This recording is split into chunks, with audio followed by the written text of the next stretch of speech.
पाल रे सब बड़ा बडेरा, सब बड़ा बडेरा वो जी सब लोग लगाया वो जी ठाकरिया ने सदिया वो जी।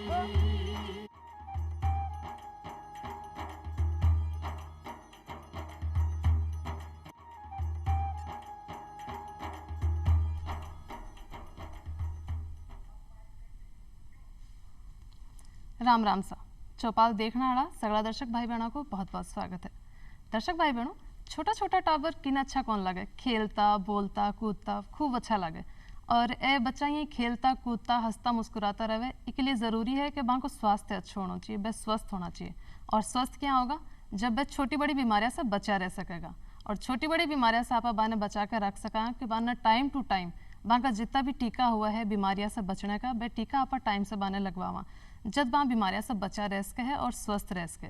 जहाँ देश को भविष्य आप बच्चा पर टिकेड़ है, बिया ही बच्चा को भविष्य और जीवन सही रखने के लिए ज़रूरी है कि वहाँ को पूर्ण टीकाकरण हो सके। एक भी बच्चों टीकाकरण से नहीं बचना चाहे, तो इसके लिए आप टीकाकरण में पूरा सहयोग देवा। और आज अपना जो कार्यक्रम है वो टीकाकरण पर ही है। और आज जो विषय है वो है मिशन इंद्रधनुष टीकाकरण को राष्ट्रीय अभियान। तो ये अभियान के बारे में आप चर्चा करांगा और ये चर्चा पर जानकारी देने के लिए अपने साथ डॉक्टर साहब हैं। मैं आपने मिलवाऊँ डॉक्टर देवेंद्र सोंदी जी, आप राज्य नोडल अधिकारी टीकाकरण। आपको बहुत बहुत स्वागत है डॉक्टर साहब। सभी दर्शकों को मेरा नमस्कार। तो डॉक्टर साहब, सबसे पहले क्योंकि आप अभियान की बात करी, टीकाकरण की बात करी, तो आप जानना चाहूँगा वो जो सरकार द्वारा जो अभियान चलाए गए मिशन इंद्रधनुष अभियान, तो अभियान कब से शुरू हुए और अभी फिलहाल कौन सा चरण को चल रहा है? मिशन इंद्रधनुष एक भारत सरकार का चलाया हुआ अभियान है जो भारत सरकार के दिशा निर्देशानुसार ही राज्यों में चलाया जाता है। ये 2015 से इसकी शुरुआत हुई थी और उसके बाद ये लगभग हर साल इसको चलाया जाता है। इसके जो हर साल ये चलाया जाता है इसके 3 या 4 चरण होते हैं।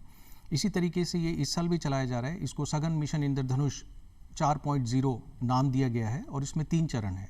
एक चरण ऑलरेडी कंप्लीट हो चुका है हमारा फरवरी में, दूसरा चरण अभी शुरू है और एक और आगामी चरण जो है वो अगले माह में शुरुआत होगी उसकी। अच्छा, तो अभी एक चरण आप लोग चल रहे हैं, एक पूरा हो चुके हैं इस साल को। तो एक आप अभियान को एक लक्ष्य हो, अब कोई भी काम करा तो भी एक उद्देश्य लेकर चला, एक लक्ष्य आप निर्धारित करा, तो अभियान को कई लक्ष्य आप निर्धारित करें? अभियान का मुख्य उद्देश्य तो ये है कि ये टीकाकरण का अभियान है। टीकाकरण एक बहुत ही महत्वपूर्ण प्रोग्राम है, हमारे बच्चों से जुड़ा हुआ है, हमारी गर्भवती महिलाओं से जुड़ा हुआ है।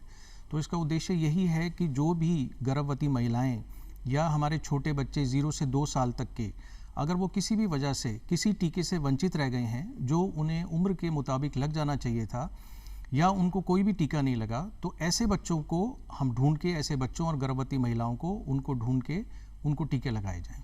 तो मतलब गर्भवती महिलाएं भी एक अंदर आप शामिल करें? गर्भवती महिलाएं भी इसमें शामिल हैं। जो गर्भवती महिलाएं, जो भी गर्भवती महिलाएं हैं, अगर उसको टेटनस का टीका नहीं लगाए, आजकल टेटनस टीटी की बजाय हम टीडी का टीका कहते हैं, तो वो टीका अगर उसको नहीं लगाए तो उन गर्भवती महिलाओं को भी इस प्रोग्राम में टीकाकरण उनका भी किया जाएगा। जी के अपना अभियान को नाम इंद्रधनुष रखे गए, मिशन इंद्रधनुष, तो कोई खास वजह है को नाम इंद्रधनुष रखने के? कहीं मिशन इंद्रधनुष जब इसकी शुरुआत की गई थी तो उस समय लगभग 7 तरह के टीके इसमें लगाए जाते थे और उतनी बीमारियों से बचाया करते थे। और दूसरी बात ये कि ये 7 दिवस के लिए चलाया जाता है, कंटिन्यूस 7 दिवस के लिए चलाया जाता है। तो इस वजह से इसको मिशन इंद्रधनुष का नाम दिया गया। लेकिन आज करते करते 2015 में हमने इसकी शुरुआत की थी। आज शुरुआत होते होते हम यहाँ तक पहुँच गए हैं कि अब भारत सरकार की तरफ से और बहुत सारे टीके इसमें शामिल कर लिए गए हैं। तो वो सारे टीके जो इसमें शामिल कर लिए गए हैं काफ़ी बीमारियों से, हमें 12-13 तरीके की बीमारियों से भी बचाते हैं। तो इस वजह से इसको इंद्रधनुष का नाम दिया गया, क्योंकि ये 7 दिन के लिए चलता है और शुरुआत में इसमें लगभग 7 तरीके के टीके लगाए जाते थे। तो मतलब जो शुरू का चरण है बी के अंदर 7 तरह की बीमारियों से बचने के लिए है, इलिया आप इंद्रधनुष नाम रखे और अब 7 दिन चल रहे हैं, इलिया आप इंद्रधनुष नाम रखे। तो अभी फिलहाल कौन कौन सी बीमारियों से बचाने का टीका एक अंदर है? भारत सरकार की तरफ से जो एक हमारा टीकाकरण का कार्यक्रम है उसमें निश्चित टीके जो हैं वो इसमें लगाए जाते हैं। ये टीके हमें, जो छोटे बच्चे होते हैं उनको टीबी की बीमारी से, गलघोटू की बीमारी हो गई या हमारी खसरे की बीमारी हो गई, पोलियो की बीमारी हो गई और हेपेटाइटिस हमारी एक बीमारी होती है, उससे बचने के लिए टीके लगाए जाते हैं। रोटा वायरस की एक वैक्सीन दी जाती है जो बच्चों में दस्त हो जाते हैं रोटा वायरस की वजह से, तो उन दस्तों से बचाती है। तो ये 12-13 तरीके की जो बीमारियां हैं इनमें जो टीके लगते हैं उससे बच्चे का बचाव होता है। जी, एक अपना दर्शक भाई बहन है, कई बार और टीका कुछ लगवा रहा है जो जागरूक है माँ बाप, और कुछ है जो नहीं लगवा रहा है, तो मैं दर्शकान बेरो होना चाहिए कि टीका लगवाने से आने कहीं फायदो होगा और नहीं लगवाने से कहीं नुकसान हो सके है। तो डॉक्टर साहब वो आप मार्गदर्शक भाई बहन ने ज़रूर बताओ। देखिए, ये सबको पता होना चाहिए कि टीके का महत्व क्या है। ये अभी आपने कोविड का जो अभी एक राउंड आया था, आपने कोविड का राउंड भी देखा होगा। कोविड का जो एक पैंडेमिक आया था वो भी आप लोगों ने देखा होगा। उसमें जिन लोगों ने वैक्सीनेशन करा रखी थी तो वो किस तरीके से इसमें बचे। तो उसी तरीके से बच्चों का टीकाकरण भी है। एक बहुत महत्वपूर्ण है कि जो भी हमारे बच्चे, जब उसका जन्म होता है तो वो समय होता है जब बच्चे की प्रतिरोधक क्षमता इतनी उसके शरीर में नहीं डेवलप होती। तो वो उसको बढ़ाने के लिए अलग अलग बीमारियों के लिए ये टीके भारत सरकार की तरफ से निःशुल्क प्रोवाइड कराए जाते हैं। तो ये इसलिए इम्पोर्टेंट है कि छोटे बच्चों को हमारी बीमारी जो है वो जल्दी पकड़ सकती है। तो छोटे बच्चों को जन्म के जितना जल्दी हो सके, जो भी उसका एक समय निश्चित किया गया है हर टीके का, उस समय पर वो टीके लगना बहुत ज़रूरी है। अदरवाइज़ जो बच्चा है उसको आगे चल के कोई भी ऐसी ये गंभीर बीमारियां हो सकती हैं जिसके परिणाम भी गंभीर होते हैं। जी, पहला टाइम में आप देखो दर्शक भाई बहनों देखता जब टीका कम लाग्या करता है, लोग जागरूक को नहीं है, कम टीका लागता है पहले के टाइम में जगह, तो आप वो भी देखता है कि बच्चा में मृत्यु दर बहुत ज़्यादा ही, बच्चा बहुत कम ही है जो आगे जी पाता था या और अपनी उम्र देख पाता था। लेकिन कई बार देखा आप जीरो नवजात बच्चा से लेकर 5 साल तक के बच्चा में जगह बीमारियां बहुत जल्दी लागे और आप बच्चा ने खो भी देवा। तो ज़रूरी है कि आप ई टाइम के अंदर बच्चा ने सारा टीका ज़रूर लगवावा। बिल्कुल। तो अब टीका की बात चल रही है, इंद्रधनुष की आप बात करें तो फिलहाल अभियान जो चल रहा है अपने राजस्थान की आप बात करा, तो राजस्थान में कौन कौन सी जगह अभी वो अभियान आप चल रहा है? राजस्थान में हमने जो 24 जिले भारत सरकार की तरफ से चयनित करके दिए गए हैं, वो 24 जिले हैं, उनमें ये अभियान चल रहा है। कुछ एक ज़िले हैं जिनमें कि भारत सरकार की तरफ से ऐसा निर्देश नहीं आया, क्योंकि उसमें हो सकता है बच्चों का टीकाकरण बेहतर हो, वहाँ पे जो ये बीमारियाँ हैं बच्चों में, जो वैक्सीन प्रिवेंटेबल डिजीज़ जिसे हम कहते हैं, वो कम रही हों।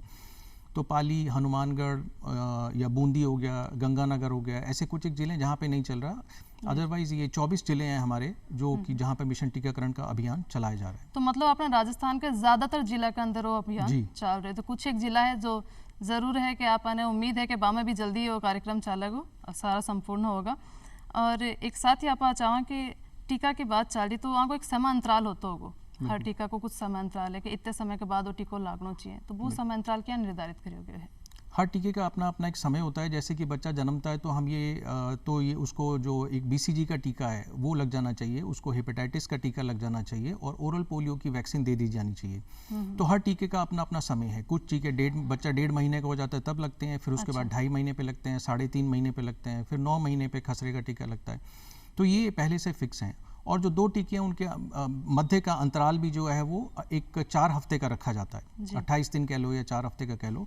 तो उससे पहले बच्चे का टीकाकरण नहीं होना चाहिए, उसके बाद ही टीकाकरण होना चाहिए। अच्छा, एक जहाँ समय निर्धारित आप कहो कि समय निर्धारित हुए, हर टीका को समय हुए, तो अगर समय के बाद बाई चांस कोई वजह से अगर बच्चों भी टाइम पे नहीं लगवा पाए टीको और माता पिता भी टाइम के बाद अगर लगवाओ, तो टीके का प्रभाव में कोई असर हो कहीं? नहीं, टीके के प्रभाव में कोई फर्क नहीं होगा, लेकिन बेहतर यही है कि हम समय से लगवा लें जिससे कि बच्चा सुरक्षित हो सके। लेकिन अगर किसी कारणों से, किन्हीं भी कारणों से माँ बाप बच्चे का टीकाकरण समय रहते नहीं करवा पाए, तो जब भी उन्हें समय मिले और टीका 1 महीने बाद, 2 महीने बाद, 3 महीने बाद आप बच्चे का टीकाकरण करवाएं और ज़रूर करवाना चाहिए। तो ग्रामीण इलाका में जठे लोग अगर सजग नहीं है, बाने टीकाकरण के बारे में ज़्यादा नहीं पता है, ये अभियान से नहीं जुड़े है, तो ये अभियान से जुड़ने के लिए कई प्रयास भारत सरकार कर रही है? भारत सरकार भी कर रही है और हमारे राज्य स्तर से भी किए जा रहे हैं। रेडियो, टीवी, प्रिंट मीडिया के न्यूज़पेपर के माध्यम से, FM चैनल के माध्यम से, हमारे जो दूसरे और सोशल मीडिया के व्हाट्सएप ग्रुप हो गया, फेसबुक हो गई, ट्विटर हो गई, इनके ऊपर दिया जाता है। कुछ धर्म विशेष से जुड़े कुछ धर्म गुरु हैं, उनसे अपील करवाई जाती है। और ANM, आशा, आंगनबाड़ी जो हैं, ये लोग जब भी अपने गांव में जाती हैं, अपने कार्य क्षेत्र में जाती हैं, तो ये लोगों को इस बाबत जागरूक करती हैं कि ये टीकाकरण अभियान हमारा जो अगला आने वाला है वो कब से चलाया जाएगा। तो लोगों को पता रहता है कि वो जो अभियान चलाया जाएगा तो उसमें हमें बच्चों को लेके जाना है। तो इस तरीके से हम भी बैनर्स, पोस्टर, होर्डिंग सारे ज़िलों में दिए जाते हैं, प्रमुख स्थानों पर लगाए जाते हैं ज़िले के, और जो सत्र स्थल है वहाँ पर भी लगाए जाते हैं। सरपंच और बाकी वार्ड पंच, काउंसलर्स होते हैं, अध्यापक हैं, हमारे पंचायती राज के जो लोग हैं, जो कर्मचारी लोग हैं, अधिकारी लोग हैं, तो ये सब लोग भी इसके बारे में अपील करते हैं लोगों से कि अभियान चलाया जा रहा है, आप आके इसमें अपना जिनके बच्चों का टीकाकरण रह गया है वो अपने बच्चों का टीकाकरण करवाएं। मतलब कहने की बात है कि ये टीकाकरण में पूरा एक क्रम है, एक सीढ़ी की तरह एक क्रम जुड़ रहा है, अधिकारियों से लेकर आम लोग तक। मतलब पंचायत की आप बात करिए, अध्यापका की बात करिए, आंगनबाड़ी कार्यकर्ता है, खासकर मैं कार्यकर्ताओं की बात करूंगी जो आशा सहयोगिनी है, ऐसे सब लोग जगह है कि लोगों से सीधा जुड़ेड़ा हुआ है गांव के अंदर, महिला बहना से घर तक आके पहुंच होवे, हर घर तक आके पहुंच होवे, तो ये सीधा रूप से आने सजग और जागरूक कर सके टीकाकरण के लिए। जी बहुत अच्छी बात है। और इसके साथ ही दर्शक यहाँ भी पूछना चाहूँगी कि कई बार होवे कि जब अपना भाई बहन टीका लगवाने जावे तो कई बार बच्चा ने जहाँ हल्को बुखार भी आ जावे, तो एक भ्रम भी हो कि भाई बच्चों बीमार हो जाओगो या बुखार आओगो, दिक्कत पाओगो, तो कई माँ बाप है जगह सोचा कि नहीं लगवावा, तो इसके लिए आप हमारे दर्शक भाई बहन कहीं कहना चाहोगे ये बात के लिए? पहले तो मैं आपकी उस बात का जवाब दूंगा जो आपने कहा कि नीचे से लेकर ऊपर तक पूरा महकमा और पूरा तंत्र इसमें जुड़ा हुआ है। नीचे के लेवल से हमारी जो आशा बहन जी हैं, हमारी जो आंगनबाड़ी कार्यकर्ता हैं, हमारी जो एएनएम जाती हैं, जो हमारी वैक्सीनेटर जाती हैं, एएनएम जाती हैं, ये तीनों हमारी एक बहुत महत्वपूर्ण कड़ी हैं और यही नीचे समुदाय में जाती हैं। समुदाय में सारा जो एक जागरूकता फैलाने का काम है इनके लेवल से बहुत अच्छे तरीके से किया जाता है और इनका ही पूरा योगदान रहता है क्योंकि यही उन बच्चों को सर्वे करके उन बच्चों को ढूंढते हैं कि ये बच्चे कहाँ कहाँ छूटे हुए हैं, इस तरीके के बच्चे और गर्भवती महिलाएं। तो वो पूरा सर्वे करने के पश्चात ये फिर उन बच्चों की एक ड्यू लिस्ट तैयार करते हैं कि कौन कौन से ऐसे बच्चे हैं जिनको कि टीके की ज़रूरत है। वो ड्यू लिस्ट तैयार करने के बाद फिर उसकी माइक्रो प्लानिंग होती है। माइक्रो प्लानिंग के बाद फिर सत्र का आयोजन किया जाता है कि कहाँ ज़्यादा बच्चे छूटे हुए हैं, वहाँ पे सत्र लगाना है। अच्छा। सत्र डिसाइड होने के बाद फिर ये आशा और आंगनबाड़ी ये लोग बच्चे के पास जाते हैं, उसके घर वालों को सत्र लगने से 2-3 दिन पहले जाके उनको बताते हैं कि वहाँ पे सत्र लगेगा, आप उस तारीख को वहाँ पे जाके अपने बच्चे का टीकाकरण कराएं। और जिस दिन टीकाकरण होता है उस दिन भी अगर किसी वजह से माँ बाप भूल गए तो उस दिन भी आशा जाके बच्चों को जिस बच्चे का उस दिन टीकाकरण से छूट गए हैं उन्हें बुला के लाती है और टीका लगवाती है। दूसरा, आपने ये वाली बात कही कि अगर इससे कोई भी किसी भी तरीके का बुखार वगैरह आता है तो टीकाकरण में अभी भी आपने देखा होगा जैसे कोविड का भी वैक्सीनेशन चल रहा है, उसमें भी आपने देखा होगा मतलब उसमें सभी उम्र के जो लोगों ने टीके लगवाए हैं और बुखार आता है और 1-2 दिन रहता है और उसके बाद चला जाता है, उससे ज़्यादा नुकसान नहीं होता। तो उसी तरीके से टीकाकरण में भी ये देखा जाता है कि कुछ एक टीके हैं उनकी वजह से बुखार आ जाता है बच्चे में, बुखार 1-2 दिन रहता है, बुखार आ सकता है, हल्की सी लाली हो सकती है, थोड़ा सा दर्द हो सकता है उस जगह पे। तो इस वजह से ऐसा बुखार आने की वजह से टीकाकरण ना कराएं तो वो गलत बात है जी। अगर 2 दिन के बुखार से हमारा बच्चा किसी बीमारी से आगे के लिए जन्म भर के लिए बच जाता है तो वो इम्पॉर्टेंट है। और बुखार आता भी है तो जो हमारी एएनएम बहन जी है वो उसके साथ ही जब इनका टीकाकरण करती है तो बच्चे को गोली भी देती है, उसको खुराक भी बताती है, आधी गोली लेनी है, 1/4 लेनी है, कितनी गोली लेनी है, तो वो उसको खुराक भी साथ में देती है। और फिर भी अगर किसी को कोई परेशानी होती है बच्चे का टीकाकरण के बाद तो वो एएनएम बहन जी से कभी भी संपर्क कर सकते हैं। हमारा प्राथमिक स्वास्थ्य केंद्र आपके नज़दीक होता है, वहाँ पे जाके डॉक्टर को कभी भी दिखा सकते हैं। तो सिर्फ बुखार और दर्द की वजह से बच्चे को टीकाकरण जो लोग नहीं कराते, ये एक बहुत ही गलत एक धारणा है उनके मन में, तो इसको त्याग के वो अपने बच्चे का जितना जल्दी हो सके पूर्ण टीकाकरण कराएं। बिल्कुल, मैं भी अपने भाई बहना ने, दर्शक भाई बहना ने कहना चाहूँगी जी हाँ, डॉक्टर साहब कहे भी यही अपन आ चीज़ ध्यान रखनी है कि अगर थोड़ा बहुत बुखार आ भी जावे तो भी अपन घबराने की ज़रूरत नहीं है। बुखार तो देखो छोटी मोटी चीज़ पर आते ही रहे, बात पे आप सही भी हो जाओ 1-2 दिन में, तो डरने की कोई ज़रूरत को नहीं है क्योंकि अपन ध्यान और रखना कि वो बहुत बड़ी बीमारी से आप इन बचाऊंगा जो जानलेवा हो सके। तो भी से तो अच्छा है कि कोई बात नहीं, 1-2 दिन को बुखार आ जाए तो अपन टेंशन लेने की कोई ज़रूरत को नहीं है और आप टीकाकरण ज़रूर करावा भी को। और एक डॉक्टर साहब वो जानना चाहूँगा कि कोई ऐसा टीका भी चल रहा है जो 2-4 बीमारियां ने एक साथ रोकथाम के लिए? बिल्कुल आपने ठीक कहा। इस तरीके का हमारे पास एक पेंटावेलेंट का टीका आता है जिसमें कि 5 तरीके के टीके उसमें हैं और उसमें वो लगभग 6 के करीब बीमारियों से बचाता है।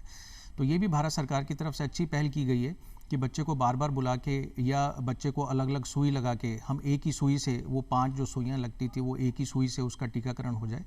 तो बच्चे की एक हमारे पास आने की जो विज़िट है वो कम होती है और दूसरा उसको जो सुई का जो दर्द होता है वो एक ही सुई लगेगी इतनी ज़्यादा टीकों के बजाय। तो वो उसमें 5 तरीके के टीके एक ही में शामिल है, पेंटावेलेंट टीके के नाम से आता है। तो मतलब 5 बीमारियां ने एक साथ एक ही टीके के अंदर को खात्मा कर सका, तो पेंटावेलेंट नाम को टीका है। एक अपना दर्शक भाई बहना हो के कई बार देखो टीको लगवाओ बच्चों जहाँ अठे रह रहे अठे को है और बिना कोई टीको लागणो है अगलो और अगर वो नानी के चलो जावे कई बार होवे या कठो और चलो जाओ भाई रिश्तेदारी में कठो चलो जाओ तो कहीं बैठे भी वो टीको लगवा सके है टाइम आने पे जी? बिल्कुल, ये टीके पूरे प्रदेश में कहीं भी चले जाएं पूरे प्रदेश में लगते हैं। इनफैक्ट ये बात करें कि अगर हम पूरे भारतवर्ष में कहीं चले जाएं तो पूरे भारतवर्ष में भी ये सारे टीके सब जगह पे लगते हैं। अच्छा। लेकिन ज़रूरी ये है कि एक टीकाकरण का कार्ड बनाया जाता है जिसे हम ममता कार्ड कहते हैं या टीकाकरण कार्ड कहते हैं। अच्छा। वो जब महिला गर्भवती होती है वो तभी बना दिया जाता है। जी। तो उसमें सारा इंद्राज होता है बच्चे के कौन कौन सा टीका किस किस तारीख को लगा। तो वो ज़रूरी है कि आप उसकी एक कॉपी अपने पास रख लें या वो टीकाकरण कार्ड अपने पास रखें। उससे पता लगेगा कि बच्चा आगे कौन से टीके के लिए ड्यू हो गया, अब उसको कौन सा टीका लगना है। जी। तो इसमें कोई दिक्कत की बात नहीं है। अगर आप कहीं और चले जाते हो तो कहीं और भी आपके बच्चे को टीका लग जाएगा। वही टीका लगेगा जो कि आपको भारत लगना सरकार की तरफ से चाहिए। प्रोवाइड कराया जाता है और जो लगना चाहिए। बस ज़रूरी ये है कि वो टीकाकरण कार्ड हमारे लिए इम्पॉर्टेंट होता है क्योंकि उस टीकाकरण कार्ड में पिछले लगे हुए टीके की दिनांक होती है और ये पता लग जाता है कि बच्चे को अभी कौन से टीके शेष रह गए हैं लगने। जी, तो सबसे पहले मैं अपनी महिला बहना ने कहना चाहूँगी कि आपने जो सबसे पहली अपन जो कार्ड मिला है ममता कार्ड जो आप गर्भवती होने के समय ही अपन ने मिल जावे है तो वो कार्ड अपन ने संभाल कर रखना है जब तक बच्चा का सारा टीका नहीं लग जावे। तो आप वो कार्ड है वो संभाल कर रखो और फिर चाहे आप कहीं भी जा रहा हो तो आप बैठे अपने बच्चे को है जो टीको लगवा सको हो। तो ठीक है डॉक्टर साहब आई बात बिल्कुल सीख बोलो हम तो आप पूरे भारत में आप कठे भी जी जी जी लगवा जी, सका। बिल्कुल लगवा सका। एक डॉक्टर साहब वो जानना चाहूँ कि टीकाकरण की बात चल रही तो कोई ऐसी बीमारी भी है जो टीकाकरण से पूरी तरह से खत्म भी हुई है? खैर आपने बहुत सही बात पूछी। दो बीमारियां तो मैं आपको वैसे ही बता देता हूँ जो कि बहुत खतरनाक बीमारियां थी। एक तो स्मॉल पॉक्स चेचक का आपने नाम सुना होगा। वो 1977 में आखिरी उसका केस आया था और उसके बाद से कभी भी नहीं। चेचक एक भयानक बीमारी थी जो एक आदमी से दूसरे को लग जाती थी इंसान से। और उसमें अगर 10 लोगों को होती थी कम से कम ये मान के चलो कि 10 जिन लोगों को हुई उसमें से 3 लोगों की मृत्यु हो जाती थी। कुछ लोग अंधे हो जाते थे। लोगों के चेहरों पे आपने देखा होगा शरीर पे घाव हो जाते थे, निशान परमानेंट बन जाते थे। तो वो बीमारी हमेशा के लिए ख़त्म कर दी गई है। उसी तरीके से हमारी पोलियो की बीमारी भी है। जो पोलियो की बीमारी है ये भी अगर किसी को हो जाती है, बच्चों में ज़्यादा होती है, अगर हो जाती है तो बच्चा ज़िंदगी भर के लिए अपंग हो जाता है। उसका हाथ पतला पड़ सकता है, उसका पैर पतला पड़ सकता है, लकवा मार सकता है, गर्दन ढीली हो सकती है। तो ये पोलियो की बीमारी भी जो है अभी पूरे विश्व से तो नहीं गई है, इसीलिए हम अभी भी पोलियो के जो दवाई बच्चों को पिला रहे हैं। लेकिन हमारे जो भारतवर्ष है, हमारे भारतवर्ष में आखिरी केसेस का आया था 2011 में। 2011 में हावड़ा में इसका आखिरी केस आया था। तो उसके बाद से इसका भारतवर्ष में कोई भी केस नहीं आया। हमारे राजस्थान में 2009 में इसका आखिरी केस आया था। तो उसके बाद से 2011 के बाद से हमारे पास केस नहीं है। और 2014 में जो WHO ने एक साउथ ईस्ट एशियन रीजन होता है जिसमें कि भारतवर्ष भी आता है, उस पूरे रीजन की कंट्रीज़ को सर्टिफाई कर दिया कि पोलियो फ्री हैं। लेकिन अभी भी इसलिए हम चलाते हैं क्योंकि हमारे जो पड़ोसी देश हैं पाकिस्तान और अफ़गानिस्तान, उसमें पिछले साल भी केसेस थे जी। इस साल भी केसेस हैं। तो जबकि केसेस बहुत कम हो गए हैं, इस साल के शायद एक ही केस है और पिछले साल 6 केसेस थे, तो इसलिए ये चलाते हैं। तो ये दो एक बीमारियां हैं। पोलियो से भी हम जल्दी ही निजात पा जाएंगे क्योंकि सारा विश्व लगभग एक अगर हम देशों को छोड़ें तो उसके अलावा सारा विश्व ऐसे मुक्त हो चुका है। तो कैसे कहेंगे लगभग अपन मुक्त हो गया, लेकिन फिर भी इक्का दुक्का केस अगर आसपास अपने पड़ोसी देशों में भी अपन देखने मिले तो अपन सजग रहने की जरूरत है। बिल्कुल बिल्कुल। तो बिल्कुल। पोलियो के लिए कहीं भी जाओ एक भी बच्चा छूटा सुरक्षा चक्र टूटा तो जरूरी है कि आप पोलियो जब भी आपने दवाई देने के लिए आओ तो अपन वह लेनी है। एक पोलियो के लिए कह जाके खाली पीने की दवाई ही देना आवे या फिर एक टीको भी है कहीं? पोलियो के लिए भारत सरकार की तरफ से ये प्रावधान है और ये हमारा जो टीकाकरण का एक शेड्यूल जिसे हम कहते हैं बच्चों के टीके लगते हैं, उसमें ये दोनों तरीके की दवाइयाँ दी जाती है। एक तो ओरल पोलियो वैक्सीन होती है जो ड्रॉप्स हम देते हैं, बच्चे को 2 बूंद पिलाते हैं 5 साल तक के बच्चों को। और एक इसका टीका भी आता है, उसको हम इनएक्टिवेटेड पोलियो वैक्सीन कहते हैं, IPV कहते हैं। तो वो टीका भी आता है। तो ये हमारे टीकाकरण का हमारा जो सारणी है उसमें हम ये बच्चों को टीके लगाते हैं, पोलियो की दवाई भी देते हैं और टीके भी लगाते हैं। अच्छा, तो टीका का लगभग कितने साल तक अपन वो कार्ड मतलब ममता कार्ड जगह संभाल कर रखना पड़ेगा? ममता कार्ड हम ये कहते हैं कम से कम 5 साल तक तो संभाल के रखो। तो 5 साल तक मतलब बच्चा ने लगभग टीका लाग जाओ। जी जी। एक तो आप देखा सामान्य टीकाकरण होगा जी और एक आपनो मिशन इंद्रधनुष अभियान है जी। तो एक ही है कि कुछ अलग है? देखिए वही टीके लगते हैं जो हमारा नियमित टीकाकरण का कार्यक्रम होता है, जो टीके उसमें दिए जाते हैं वही टीके मिशन इंद्रधनुष में दिए जाते हैं। अच्छा। फ़र्क सिर्फ इतना है कि कुछ लोग किसी वजह से टीका लगवाने से छूट गए हों।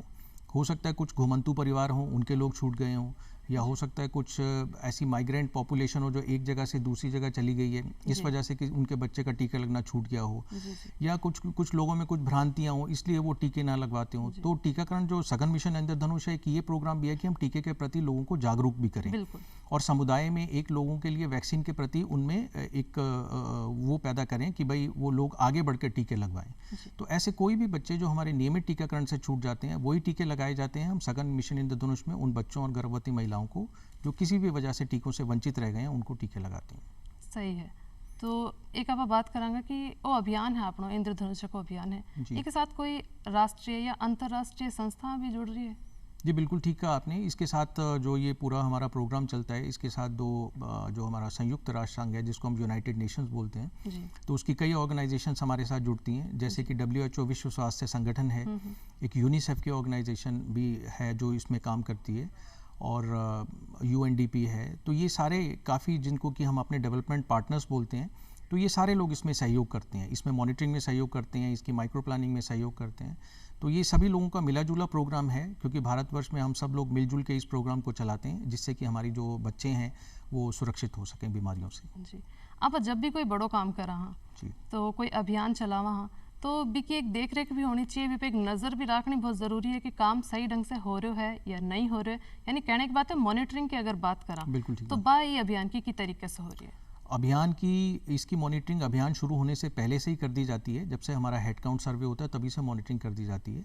मॉनिटरिंग इसकी सारे लेवल से होती है, इसकी मॉनिटरिंग राज्य स्तर से की जाती है, जिला स्तर के अधिकारी इसकी मॉनिटरिंग में लगते हैं, उसके बाद ब्लॉक स्तर के अधिकारी इसकी मॉनिटरिंग में लगते हैं। हमारा महकमा तो करता ही है मॉनिटरिंग, इसके साथ साथ जो पंचायती राज या अध्यापक लोग हैं या जो हमारा ICDS डिपार्टमेंट है तो वो भी इसमें इन्वॉल्व होता है। हमारे जो मैंने ये UN organisation WHO, UNICEF, UNDP वगैरह बताया, तो ये सारे लोग भी इसकी मॉनिटरिंग में इन्वॉल्व होते हैं। हम सारी मॉनिटरिंग को हम डिजिटली करते हैं, उसको एक हमने OD के ऐप बना रखा है, उसमें जो भी कोई मॉनिटरिंग करता है उसमें सारी की सारी वो मॉनिटरिंग चली जाती है और उसमें पूरी फाइंडिंग्स निकल के आ जाती हैं।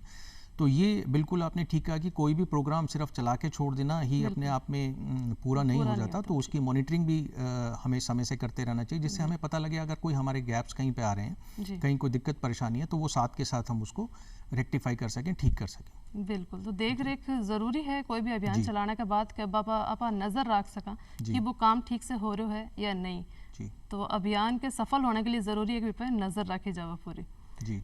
तो एक साथ ही मॉनिटरिंग की बात हुई और मॉनिटरिंग के बाद आप टीकाकरण की जटे बात कर रहे हैं, तो दर्शकों का जी जानना चाहोगा कि अगर आप टीका लगवा रहे हैं साथ साथ में आप वो भी देखा कि बच्चा के शरीर में कुछ पोषक तत्व की कमी भी हो जावे है, या लोह तत्व की बात करें, विटामिन की बात करें, तो ये भी एक अंदर दिया जावे है कि? हाँ, इसमें विटामिन E की दवाई दी जाती है जी। जब हमारा बच्चा जो 9 महीने का हो जाता है तो पहली बार उसको विटामिन E की दवाई दी जाती है। अच्छा। और विटामिन E के बाद उसको 6-6 महीने के अंतराल पे जब तक वो 5 साल तक का नहीं हो जाता तो ये विटामिन E की दवाई दी जाती है। और बाकी की जब भी सत्र होता है बच्चे वहाँ पे जाते हैं तो हमारी ANM बहन जी अपने साथ सारी दवाइयाँ लेके जाती हैं, जो भी ज़रूरी दवाइयाँ होती हैं। अगर बच्चे को कोई तकलीफ़ परेशानी है तो हाथ के हाथ वहीं दे दी जाती हैं, और अगर ज़्यादा दिक्कत वाली कोई बात हो तो जो हमारा नज़दीकी प्राथमिक स्वास्थ्य केंद्र है वहाँ पे जाके डॉक्टर साहब से उसकी जांच कराई जाती है। बिल्कुल, तो मतलब आपने टीका के साथ साथ है जो पूरक आहार भी कह सका हाँ, या जो दवाइयाँ हैं जो विटामिन की हुई ए भी आप आंगनबाड़ी कार्यकर्ता से ले सका आंगनबाड़ी में जाके? बिल्कुल बिल्कुल, पोषाहार भी आंगनबाड़ी में दिया जाता है। पोषाहार वगैरह भी है वो भी आंगनबाड़ी के अंदर, क्योंकि बच्चा के स्वास्थ्य के लिए जरूरी है कि बीमारियां से तो बचा रहे, साथ में अच्छा पोषक आहार भी बिल्कुल बना मिलना जरूरी है। पोषक आहार पे आप कहीं कहना चाहोगा कि मान की तरीका को बच्चा ना आहार दिया जाओ? बच्चे को समय से ही बच्चे का आहार शुरू हो जाना चाहिए। बच्चा 6 महीने का होता है उसके बाद उसे जो एक सेमी सॉलिड डाइट है वो स्टार्ट हो जानी चाहिए। तो बच्चे को घर में बनने वाली हर वो चीज़ दें जो घर में हम लोग खाते हैं, वही सारी चीज़ें बच्चे को दी जानी चाहिए, और बाहर की चीज़ों से थोड़ा परहेज़ करें। जो घर में बने वही खाना जो आप खाते हैं वही बच्चे को दिया जाना चाहिए। आप बात हुई जब भी स्वास्थ्य बच्चों को अच्छा रहोगा, जब आप टीकाकरण भी टाइम से करावांगा और साथ ही अच्छा आहार भी बच्चा ने देवांगा तो बच्चा अपना स्वस्थ रहेगा। तो आप जागरूक कर अपन दर्शकों ने जागरूक कराया टीकाकरण ने लेके। डॉक्टर साहब आप पधारा, आपका कीमती टाइम माने दियो भी के लिए बहुत बहुत धन्यवाद। मनीषा जी आपका बहुत बहुत धन्यवाद, आपने मुझे यहाँ बुलाया और सभी दर्शकों का उन्होंने इतने जो हमारा प्रोग्राम देखा उनके लिए भी बहुत बहुत धन्यवाद। बहुत बहुत धन्यवाद। तो लिया विदा, राम राम साहब। नमस्कार।